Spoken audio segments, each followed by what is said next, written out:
आइए दोस्तों, स्वागत है आप सभी का। आशा करती हूँ आप सभी अच्छे होंगे। तो आज से हम रीजनिंग की एक स्पेशल सीरीज शुरू करने जा रहे हैं, जिसके अंदर आपका रीजनिंग का होल सिलेबस कवर किया जाएगा। चाहे आप किसी भी एग्जाम में बैठें, आप ये पाएंगे इस सीरीज के बाद कि आपका रीजनिंग का कहीं से कोई भी टॉपिक ऐसा नहीं रहेगा जो हमने इस सीरीज के अंदर कवर नहीं किया होगा। हर तरह की चीजें कि किस तरह से क्वेश्चंस आपने पूछे जाते हैं, किन टॉपिक्स में आप ट्रिक्स लगा सकते हैं, कहाँ नहीं लगा सकते हैं, तो वो सारी चीजें हम इस सीरीज के अंदर डिस्कस करेंगे। प्रीवियस ईयर क्वेश्चंस को भी साथ में थोड़ा सा कोशिश करेंगे लेके चलें, ताकि आपको रियल टाइम एक आइडिया लग सके कि किस तरह से क्वेश्चंस पूछे जाते हैं और किस तरह से आपको कंसेप्ट कराया गया है। तो आप अपने नोट्स चाहें तो साथ के साथ बना सकते हैं। बहुत लंबे चौड़े नोट्स रीजनिंग के नहीं होंगे, बस कुछ मेन चीजें आपको लिख लेनी है और वो आपकी मर्जी पर डिपेंड करता है कि आप क्या चाहते हैं। बाकी इजी रहेगा आपके लिए रिविजन में। मेन फोकस हमारा एचएसएससी सीईटी 2025 रहने वाला है, जो कि अभी आपका शायद लगभग अप्रैल और मई में होने की संभावना है। तो आइए आगे बढ़ते हैं और पहला टॉपिक अपना देखते हैं, डाइस। काफी इजी टॉपिक है। तो इस पर बच्चों आपसे मेन जो एक ब्रॉड कैटेगरी है, उसमें दो तरह के क्वेश्चंस पूछे जाते हैं। एक आपका बेस्ड होते हैं क्लोज्ड डाइस पर और दूसरा आपका बेस्ड होते हैं आपका ओपन डाइस पर। ठीक है, तो सबसे पहले कुछ बच्चे जो बिल्कुल बिगिनर होंगे, उनको ये नहीं मालूम होगा कि क्लोज्ड डाइस और ओपन डाइस क्या है। तो उनके लिए देखो बच्चों, जब आपको इस तरह से एक फिगर दी हुई होगी जिसमें आपको तीन फेस विजिबल होंगे सामने से और तीन उसके जो अपोजिट होंगे वो आपको दिखाई नहीं दे रहे होंगे, तो ये होती है हमारी क्लोज्ड फॉर्म। ठीक है, वहीं पर जब आपको कुछ इस प्रकार की फिगर्स मिलेंगी जहां आपको पूरे के पूरे 6 फेस जो डाइस के होते हैं, आप सभी जानते हैं कि डाइस को जब हम घुमाकर, आप सभी ने डाइस देखा हुआ है, तो उसके कितने फेस होते हैं? 6 फेस होते हैं। जब 6 के 6 विजिबल होंगे, फिगर किसी भी तरह की हो सकती है, लेकिन बस कंडीशन ये होगी कि अगर 6 के 6 फेस हमें नजर आ रहे हैं तो वो हमारा ओपन डाइस है। कैसा डाइस है? हमारा ओपन। तो इस तरह से कोई भी फिगर हो सकती है। यहां पर हमें सारे के सारे जो फेस होंगे वो नजर आएंगे। बस यही डिफरेंस है आपका क्लोज्ड और ओपन डाइस में। तो इस वीडियो के अंदर हम क्लोज्ड डाइस के क्वेश्चंस को कंप्लीट करेंगे। नेक्स्ट वीडियो में हम ओपन डाइस पे बात करेंगे। तो देखिए, सबसे पहले क्लोज्ड डाइस के क्वेश्चंस में जो सबसे इजी तरह का क्वेश्चन आपसे पुट किया जाता है, वो आपका होता है एक सिंगल डाइस पर बेस्ड क्वेश्चन। क्या आपको क्या होगा? When single dice is given.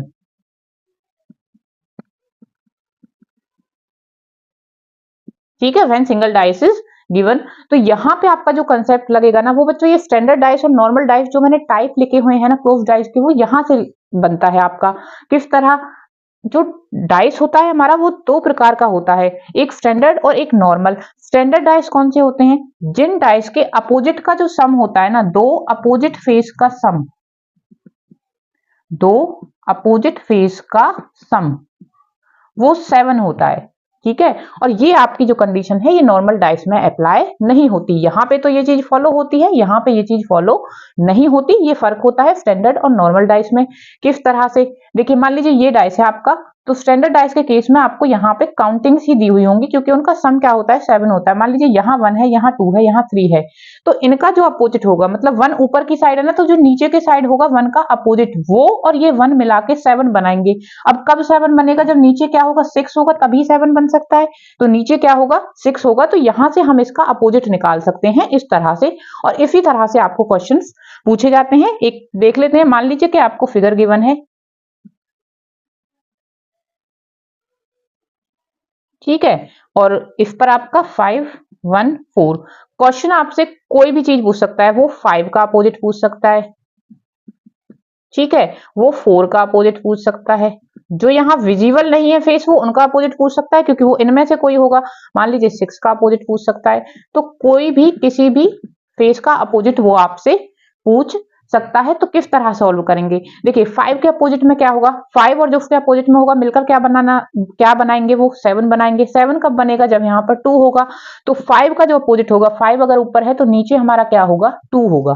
ठीक है, 1 का अपोजिट अगर पूछा होता तो 1 कब 7 बनाएगा? जब 1 के अपोजिट में यहाँ 6 होगा, और 6 का अपोजिट क्या हो जाएगा? 1 हो जाएगा। 4 के अपोजिट में क्या होना चाहिए कि 7 बने? 3 होगा। तो यहाँ जो 4 का अपोजिट होगा वो हमारा क्या होगा? 3 होगा। तो ये वाले क्वेश्चंस इस तरह से सॉल्व होते हैं। आइए अब नेक्स्ट टाइप के क्वेश्चंस को देखते हैं।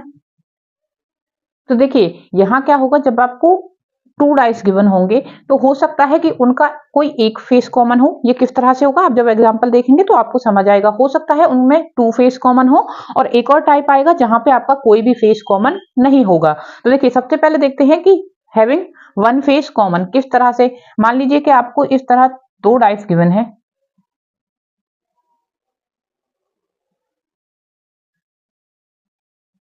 ठीक है।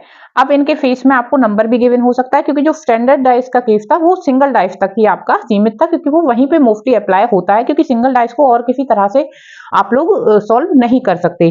तो डबल जब डाइस आपको गिवन होंगे या 3 दिए होंगे, 4 दिए होंगे, तब जरूरी नहीं है कि यहाँ पे काउंटिंग ही हो। यहाँ पे ABCD करके भी हो सकता है, यहाँ पे आपका कुछ सिंबल्स भी यूज किए हुए हो सकते हैं, 1 2 3 भी हो सकता है।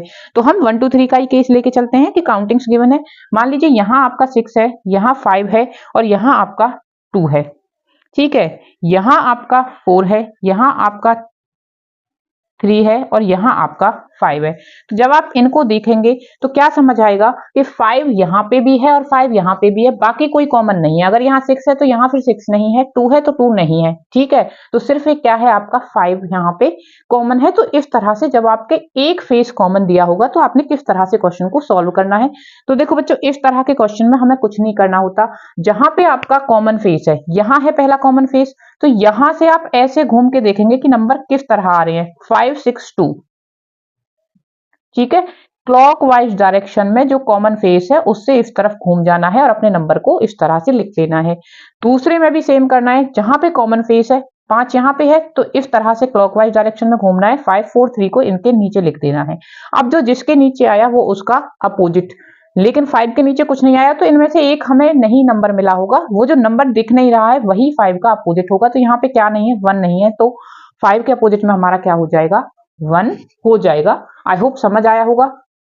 नहीं आया है तो फिर एक बार देख लीजिए, हम ये बाद में देख लेंगे कि जब टू फेस कॉमन होंगे। हम फिर से एक बार इसको अच्छे से समझने की कोशिश करते हैं। आपको मान लीजिए कोई भी डाइस गिवन है, 2, क्या है, आपको 2 डाइस गिवन है।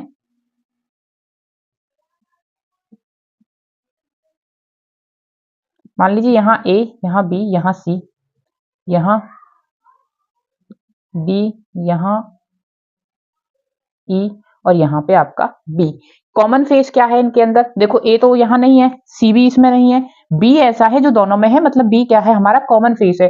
कॉमन फेस से किधर जाना है हमें, क्लॉकवाइज डायरेक्शन में, जिस तरह घड़ी घूमती है तो क्लॉकवाइज डायरेक्शन ऐसे होगी, ठीक है। तो B के बाद क्लॉकवाइज डायरेक्शन में क्या है, A है फिर C है, तो इनको ऐसे ही लिख लेना है, BAC। यहाँ पे B कहाँ है, यहाँ है, हो कहीं पे भी, हमें बस जहां पे होगा वहां से क्लॉकवाइज डायरेक्शन। अब यहाँ से क्लॉकवाइज डायरेक्शन कहाँ बनेगी, यहाँ बनेगी। B के बाद क्या है, D लिख लीजिए, B के नीचे तो B आएगा, यहाँ पे D और उसके बाद क्या है हमारा E। तो E और C आपस में अपोजिट हैं, A और D आपस में अपोजिट हैं, और B के नीचे हमें क्या नहीं दिख रहा है, F नहीं दिख रहा है, तो वो F किसका अपोजिट होगा, हमारा P का अपोजिट होगा।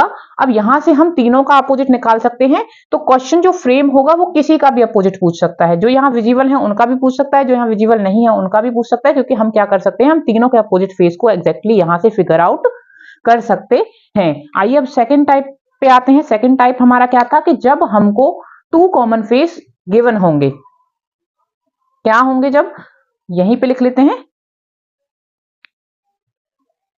B, 2 कॉमन फेस जब होंगे। तो देखिए किस तरह होंगे, जैसे यहाँ पे एक कॉमन था, अब इसको यहीं से रफ कर लीजिए, हम इन्हीं में मार्क कर लेते हैं। यहाँ पे मान लीजिए एक और कुछ कॉमन होता, जैसे यहाँ पे D की जगह क्या होता, हमारा A होता, D की जगह पे क्या होता, हमारा A होता। तो इस तरह के क्वेश्चंस में बच्चों वो मोस्टली जो फेस कॉमन नहीं होगा, देखिए 3 फेस दोनों के विजिबल हैं, जिनमें से 2 कॉमन है, B और A क्या कॉमन नहीं है, C और E। तो ये दोनों एक दूसरे के अपोजिट होंगे, जो कॉमन नहीं है वो एक दूसरे के क्या होंगे, अपोजिट होंगे। अब इससे हम क्या निष्कर्ष निकाल सकते हैं कि A या B के जो अपोजिट होगा ना, वो इन दोनों से जो अलग बचते हैं वो होंगे, क्या बचते हैं हमारे पास, A और B का अपोजिट, देखिए C और E तो हो नहीं सकता, क्या हो सकता है, D और F में से कुछ हो सकता है। तो दोनों में से ही कोई भी A का भी अपोजिट हो सकता है और B का भी, यहां हमको सर्टेनली नहीं पता, ठीक बच्चे। तो वो ऑप्शन भी इसी प्रकार से आपको दे के रखेगा, या तो और वाला ऑप्शन आपको लगा के देगा या फिर इनमें से एक ऑप्शन देगा ही नहीं। मान लो उसने ए का अपोजिट पूछा और आपको ऑप्शन दे दिया सी, ई, बी और डी, तो हम सबको पता होगी कि ये तो तीनों हो ही नहीं सकते, तो क्या होगा, डी होगा। या फिर वो अगर डी के साथ में एफ भी लगा के देखता कि सी, ई, डी और एफ, तो डी और एफ के बीच में और जरूर लगाता कि डी और एफ, तो हम ये वाला ऑप्शन अपना क्या करके आते, करेक्ट करके आते। आई होप समझ में आया होगा। देखो अगर समझ में नहीं आया हो तो आप वीडियो को एक बार रिपीट कर लेना, क्योंकि मैं बार बार यहाँ पे समझाऊं उसमें आपका टाइम ही वेस्ट होगा, क्योंकि वीडियो लंबी होती चली जाएगी, जबकि सेम ही चीज है। तो आप वीडियो को दोबारा से रिपीट करके भी ये देख सकते हैं। फिर भी नहीं समझ में आएगा तो आपको कमेंट कर दीजिएगा, मैं पूरी कोशिश करूंगी आपको फिर से समझाने की। नेक्स्ट टाइप आपका क्या बनेगा, जब कोई फेस कॉमन होगा ही नहीं, नो कॉमन फेस। डाइस आपको 2 गिवन होंगे लेकिन कॉमन फेस कोई भी नहीं होगा। किस तरह से, मान लीजिए ये आपके डाइस हो गए, ड्राइंग पे मत जाइएगा, ठीक है। और यहाँ पे आपका जो फेस दिए हैं, यहाँ पे ए, बी, सी हो गया और यहाँ पे डी, ई और एफ हो गया। अब देखिए ना तो इनमें से कोई यहाँ है ना इनमें से कोई यहाँ है, तो यहाँ पे क्या है, कोई भी फेस कॉमन नहीं है। तो इस वाले कंडीशन में हमने डायरेक्ट सॉल्व करना होता है। कैसे, जो ऊपर दिखाई दे रहे हैं वो एक दूसरे के अपोजिट, तो ए और ई क्या हो जाएंगे, एक दूसरे के अपोजिट। यहाँ बी है, इधर की साइड इस वाले डाइस में क्या है, डी है, तो बी और डी आपस में अपोजिट, सी और एफ आपस में क्या हो जाएंगे, अपोजिट हो जाएंगे। किसी का भी अपोजिट आपसे पूछे आप इजीली आंसर दे पाएंगे। डाइस के केस में जब क्लोज्ड डाइस आपको गिवन होगा तो एक चीज हमेशा याद रखिएगा कि जो 3 फेस हमको यहाँ विजिबल होते हैं ना, कभी भी उनके अपोजिट वाले हमको सामने से दिखाई नहीं देंगे। ये कभी कभी आपको बहुत हेल्प करेगा आपके ऑप्शन को एलिमिनेट करने में, क्योंकि मान लीजिए आपसे किसी क्वेश्चन में कुछ ऐसा पूछा हो कि ए का अपोजिट पूछा हो और आपको ई भी ऑप्शन में दिया हो, तो सॉरी ए का अपोजिट पूछा हो और बी और सी में से कोई दिया हो, तो आप डायरेक्टली उनको एलिमिनेट कर सकते हैं, क्योंकि जो ए के साथ में दिखाई देंगे वो कभी भी ए के अपोजिट नहीं होंगे। जो सी के साथ में दिखाई दे रहे हैं वो दो और उसके अपोजिट नहीं हो सकते, क्योंकि दो अपोजिट फेस आपस में कभी भी हमको एक साथ नजर नहीं आएंगे क्लोज्ड डाइस के केस में। जैसे कि यहाँ ई का अपोजिट ए है, तो इस वाले उसमें देखिए कहीं ई के अपोजिट में ए वाला जो है वो नजर आ रहा है, नहीं आ रहा है। डी का अपोजिट क्या है, बी है, तो क्या इसमें बी है, नहीं है। बी दूसरे वाले डाइस में हमको दिखाई दे रहा है लेकिन इसमें हमको दिखाई नहीं दे रहा है। इट मींस जब भी हम सामने से एक डाइस को देखेंगे तो कभी भी उसके अपोजिट जो फेस होंगे एक दूसरे के वो नजर नहीं आते हैं। तो ये आप कंडीशन एक याद रखिएगा। अब देखिए, अब हम समझने की कोशिश करेंगे जब आपको नंबर ऑफ डाइस ज्यादा गिवन होंगे, मतलब 3 हो सकते हैं, 4 हो सकते हैं, लेकिन करने का तरीका सेम ही रहेगा। तो आप 3 डाइस वाला समझ लीजिए, बाकी आप सारा सॉल्व कर पाएंगे। फिगर बनाते हैं अपनी। देखो बच्चों, जो कंसेप्ट हमने 2 डाइस के केस में समझे, लगभग वही कंसेप्ट आप यहां पर भी लगा सकते हैं। उन्हीं कंसेप्ट की मदद से आप 3 डाइस वाले क्वेश्चंस को सॉल्व कर सकते हैं। कैसे, जब आपको 3 डाइस गिवन होंगे ना, तो उन 3 डाइस में से या तो आप कोई ऐसा डाइस ढूंढ सकते हैं जिसके 2 डाइस ऐसे हों जिनमें एक कॉमन फेस हो, ठीक है। तो वहां से आप, जैसे हम 2 डाइस के बीच में निकाल रहे थे कॉमन फेस, हम यहां भी निकाल सकते हैं। या फिर आप नो कॉमन फेस वाले से अभी आपको बताया कि आप डायरेक्टली निकाल सकते हैं। तो इस तरह से ये वाले क्वेश्चंस भी सॉल्व होते हैं, लेकिन एक बार आप देख लीजिए, आपको और अच्छे से समझ आएगा। तो देखिए यहाँ पे क्या है, आपको 3 डाइस गिवन है, ठीक। अब जब मैं इस वाले डाइस को और इस वाले डाइस को देखूं तो क्या ऐसा है कि यहाँ पे 2 फेस कॉमन है, कॉमन है ना 2, 5 4 इसमें भी है, 5 4 इसमें भी है। जब 2 फेस कॉमन होते हैं तो एक सर्टेन रिजल्ट हमको क्या मिलता है कि जो कॉमन नहीं है वो एक दूसरे का अपोजिट, 3 और 6 क्या होंगे, एक दूसरे के अपोजिट। अब अगर क्वेश्चन में 3 या 6 में से ही किसी का अपोजिट पूछा होता तो आगे कुछ देखने की जरूरत नहीं, सॉल्व करने की जरूरत नहीं, हो गया, ठीक है। लेकिन अगर 3 या 6 में से नहीं पूछा है, 5 4 या 1 2 में से पूछा है, तो हम फर्दर किसी तरीके से देखते हैं। जैसे कि अगर मैं ये वाला डाइस देखूं और ये वाला डाइस देखूं तो इसमें देखिए 3 कॉमन है, बस बाकी 2 कॉमन नहीं है।